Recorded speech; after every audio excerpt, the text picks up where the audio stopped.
Hey everyone, in this video, I'm going to talk about something you've likely asked yourself if you've ever thought about investing. Why do stock prices go up and down? If you've ever thought about investing before, you probably noticed that stock prices change every day, sometimes without any discernible pattern. So what drives this change? If a stock is valued at $10 today and rises to $11 tomorrow, what happened to cause that?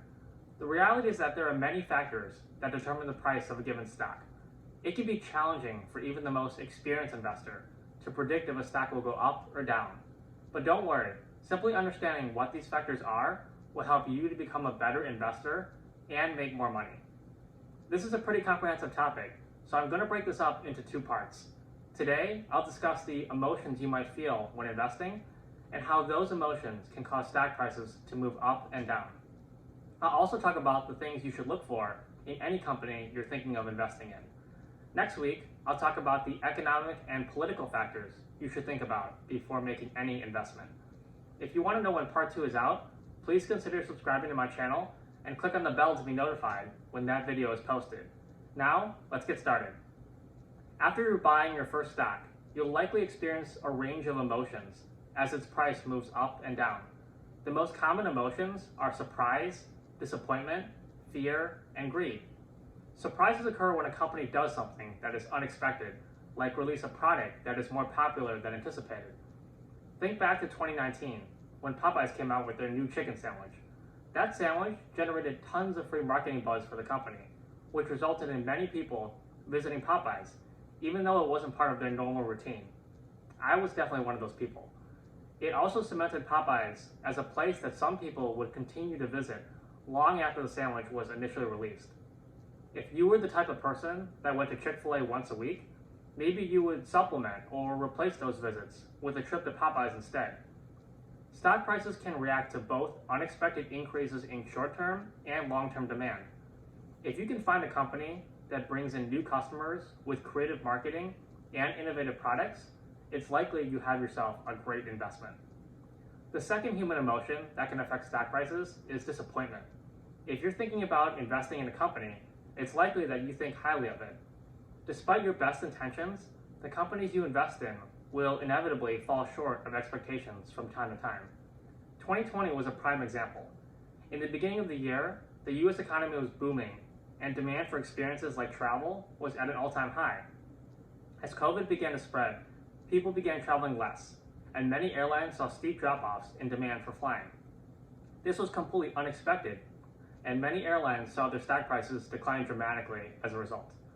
If a stock you own sees a sharp decline in a short period of time, examine the business and ask yourself if that trend is only temporary or permanent. That will help you to decide to sell or hold the stock. The third human emotion that can affect stock prices is fear. Maybe a competitor releases a new product and you're afraid it will take away business from the company you're invested in. If this trend goes on long enough, maybe you'll be afraid that the company may go completely bankrupt. Fear can also creep in from your personal life too. If you lose your job, get an unexpected medical bill, or go through a divorce, all these things will cause you to think about your finances. You may be tempted to sell stocks that you wouldn't have sold if things were going better. The fourth human emotion that can affect stock prices is greed. One of the biggest fallacies in investing is that past performance will always result in future performance. In some cases, this can be true. If a company has a strong management team, talented employees, and products that an increasing number of people wish to buy, then a stock can trend upwards for a very long time. But if a stock has risen dramatically in a very short period of time, without any business reasons for doing so, you may fall into the trap of believing that it will continue to go up.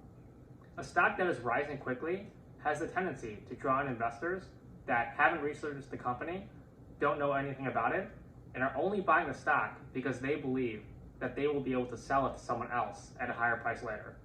Eventually, that stock reaches a point where no one else wants to buy, and the investors that bought at or near the top are left holding the bag. Understanding these emotional cues is one of the best ways to become a better investor and avoid making irrational decisions. If you agree, hit the like button below so more people can find this video and become a better investor. Now, let's go over the things you should look for in any company you're thinking about investing in. The most common measure of corporate success is profitability. Highly profitable companies have many advantages over companies that aren't profitable. The ability to invest in creating new products, the means to hire the most talented employees, and enough cash to buy other companies that complement its existing business. Companies that are traded on the stock market traditionally report their level of profitability 4 times a year. If a company reports profits that are higher than what investors expect, this can lead to an increase in the company's stock price. The opposite is also true. If a company reports profits that are lower than what investors expect, the stock price can fall. Lower profitability hurts the company's ability to do the things I just talked about. Another common measure of corporate success is revenue. Revenue is the amount of money that a company makes before accounting for all of its costs. A company that is seeing rapid revenue growth is a sign that there is a lot of demand for the products or services that the company offers. Rapid revenue growth can also lead to strong profitability once the company reaches economies of scale. Economies of scale occur when the cost to produce a product or service decline with an existing number of customers. A really good example of this occurs when you get a package delivered. In order to deliver a package to your house, a delivery company needs a truck and a delivery person, as well as employees, technology, and transportation to get the package to where you live. If you are the only person on your block expecting a package, the cost the company incurs to deliver a package to your block will only apply to you. But if 10 people on your block are expecting a package, those costs can be spread amongst 10 packages.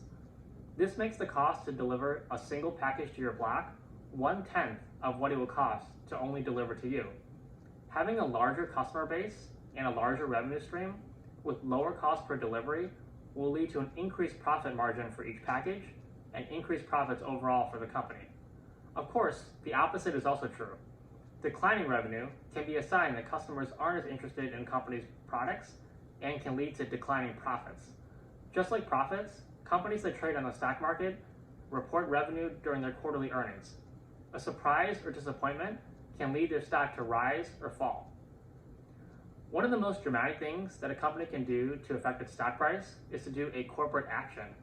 A corporate action occurs when a company buys, merges, or sells itself to another company. A company will often buy another company if it feels that their businesses are complementary. One example of this is an e-commerce company that buys a payment service so that its customers can pay for their orders. Companies in the same industry may choose to merge because they can become more efficient by eliminating workers with similar skill sets. If 2 banks decide to merge, they don't need 2 marketing or 2 HR departments. Lastly, a company can sell itself to another company. When this happens, shareholders in the company are usually offered a premium or a sum of money that is higher than the current value of their shares. This incentivizes them to sell their shares to another company. If the premium is high enough, shareholders will approve the sale and invest the money elsewhere. Companies can also choose to buy or sell certain business lines or divisions within a company. This is often done for strategic reasons. Maybe the company is struggling and needs money. Maybe a company no longer wants to focus on a particular product and there's another company out there willing to continue selling that product. These types of corporate actions impact stock prices because they change the way that investors value a company. If a company's stock is trading at $100 a share and another company offers to buy the company for $110 per share, it's only natural for investors to bid up the price of the stock. If a company announces that it's buying or selling one of its business lines, the company's stock price can rise or fall, depending on if investors believe that the sale will help or hurt its business.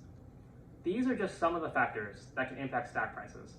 As a reminder, next week, I'll be talking about the economic and political factors you should look for before investing. I hope you learned something new today. I'm always interested in hearing about how other people are investing. If you have a story of when you bought a stock and it made or lost you money, please leave a comment below. Thanks so much for watching, and I'll see you next time.